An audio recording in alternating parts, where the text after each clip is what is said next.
So before we start, I need to make clear that this video isn't a review of a very specific watch. This is more an overview of a subset of watches that have caught my attention in the past while, and I do kind of think that more people should have at least one of these in their collection. I have two watches of this example to talk about. This watch I have bought with my own money. However, this other watch has been generously given to me by Chronora.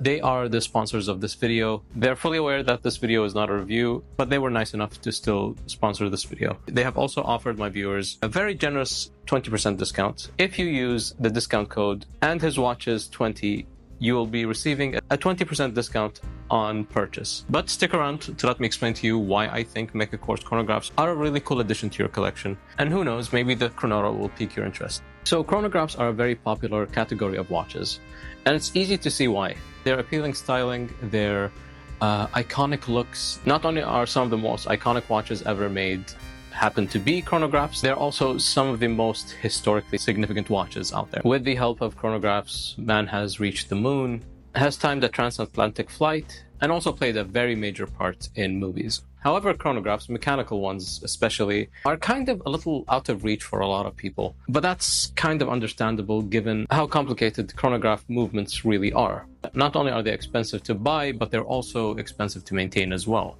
So the obvious solution to that is, if someone wants a chronograph, to go more towards the quartz route. But obviously to a lot of people, quartz tends to be a little less desirable than mechanical.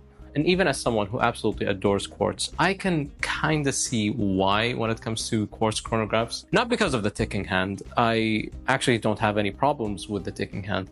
I just think that quartz chronographs tend to be a little mushy and less tactile compared to mechanical watches. I kind of demonstrated that with my Sunrex video a while back. The pushers on that thing were kind of a little bit mushy, and when restarting, the chronograph second hand would just slowly sweep back into place. In mechanical chronographs, there is this really satisfying tactility in the pushers and the way the chronograph second hand just snaps back into place once you restart the chronograph timer.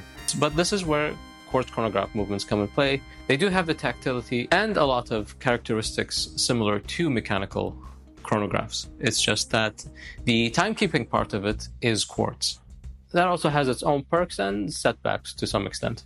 When I came to the conclusion that I wanted a Mechaquartz chronograph, I saw on the wrist of friend of the show, Mazen Aremi, a Pagani design moonwatch that he was wearing for a short period of time. We kind of discussed how, even though that watch was a homage of the Omega Speedmaster, it was infinitely better made than a Moonswatch. It already comes with a steel case. The Seiko Mechaquartz movement within the watch is, well, it's a Mechaquartz movement, so like it does have that tactility, but those watches were a lot cheaper than Moonswatch. So that got me curious about trying Mechaquartz movements, and around the time I was getting ads for this watch, this is the Wayforth Voyager, I was getting so many ads for this watch on Instagram, and usually I do avoid ads over there. However, the yellow dial on this one really caught my eye. It shared some similarities to several watches. I can see a little bit of the Tudor Black Bay chronograph. The lugs of the case do remind me a little bit of the Speedmaster. And then there's this rotating crown that's on the 10 o'clock of the watch. No, this isn't a helium escape valve. The watch had a rotating inner bezel for dual time. While the watch isn't a GMT, it can still tell the time for two different time zones. It is a bulky watch, but that's only because of the inner bezel. I've really enjoyed wearing this watch. It is not at all perfect, but at least it looks the part. Then I got into contact with Chronora, an Emirati watch micro brand based in the capital of Abu Dhabi, who just started releasing a collection of beautiful chronographs. I believe the one they gave me is called Liwa. It is named after a major and notable oasis found in the capital of Abu Dhabi. And what caught my attention with this watch was basically its styling. And I'm seeing some similarities to the Tag Heuer glass box. There's a little bit of the azurage that you see on Chopard watches. I'm not really sure if these are sword hands or dolphin hands, but they really do stand out. And the bracelet that I have on it doesn't really belong to it either. This is a Forstner bracelet that I got specifically for the Seiko 5 my brother gifted me. I thought it looked really nice with the sporty look of this watch, but also for another reason. The Chronora comes with this leather strap. I think the leather strap is really good. It does really feel good quality. However, given that we've reached summer at the moment, it is a very hot climate here in the UAE. Now, don't get me wrong, the strap that it came with is really good. I do find it to be very comfortable and very pleasant to wear. However, because of the hot climate here in the UAE, maybe the watch could have gone for something that was a little bit more climate appropriate. Maybe some sort of NATO strap or some really ventilated bracelet, or maybe even a racing leather strap. Something that's at least a little bit more breathable than the leather strap that it came with. But I kind of understand that they wanted something a little bit more formal so that it would look good while wearing the national attire of the United Arab Emirates and the Gulf region of the Middle East as a whole. In that department, I think they've done a really good job with that strap. And I do believe that the two watches that I have here are using the exact same movement as one another, even though that the Wayforth has a date window, while the Chronora does not. But you can obviously see that I can wear these two watches for two completely different occasions. The Wayforth is a lot sportier.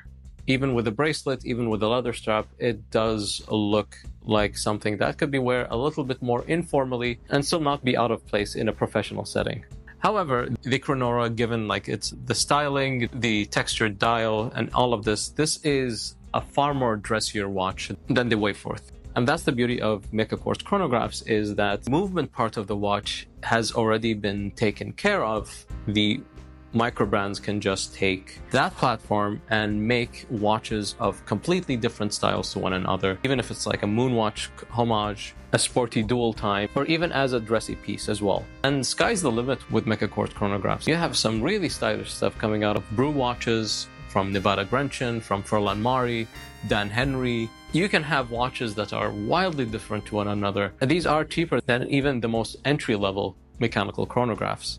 But of course, mechanical quartz watches tend to have a few quirks and caveats of their own. Now, I've mentioned that these two watches have the exact same movement. There are several mechanical quartz movements out there from Seiko, from Miyota, from I think IWC made one as well a long time ago, but that doesn't really matter right now. You will notice that when using this movement, the watch manufacturer is going to try to find workarounds in order to fit that movement.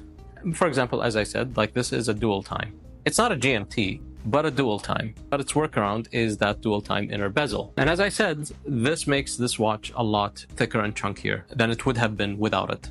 The Chronora, on the other hand, the crown is locked on the date position.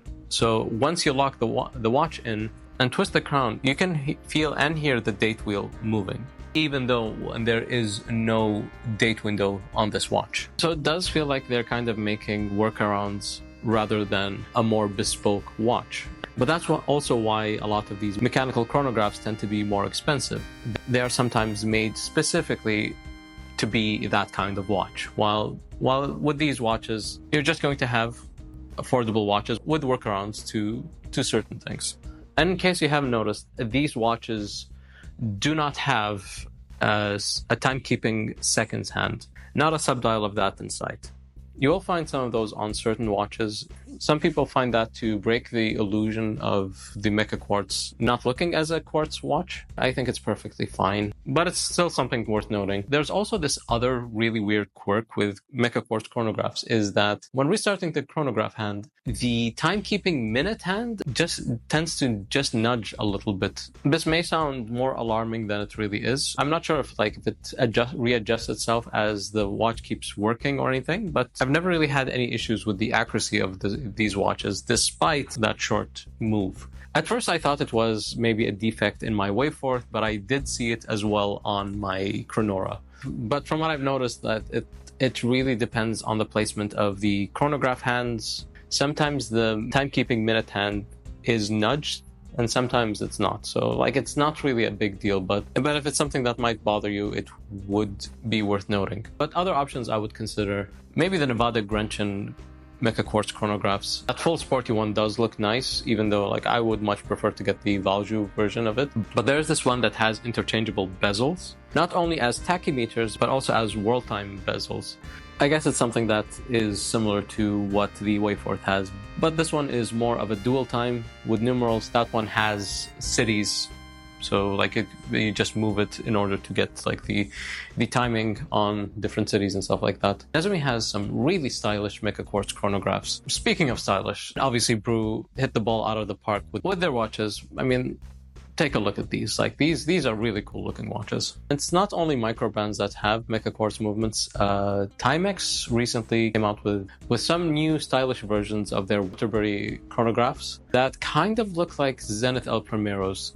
But obviously, like, it's not going to be the same finishing or like the same movements, but in terms of looks, these are beautiful watches. But all these watches that I've listed are just the tip of the iceberg. If you look up Mechaquartz Chronographs, you'll see a long list of watches that vary in shapes, styles, and I hope you all consider taking a look at Mechaquartz Chronographs. I'm sure there's something for everyone. And if you do like the Chronora and might want to consider it as your first or next Mechaquartz chronograph, do use my discount code and his watch is 20 to get yourself a really nice 20% discount on a very, very nice watch. Tell me, what do you think about Mechaquartz chronographs? Do you own one? Are there any Mechaquartz watches you have been interested in? Do let me know in the comments below. Like, comment, and subscribe, and I will see you on the next one.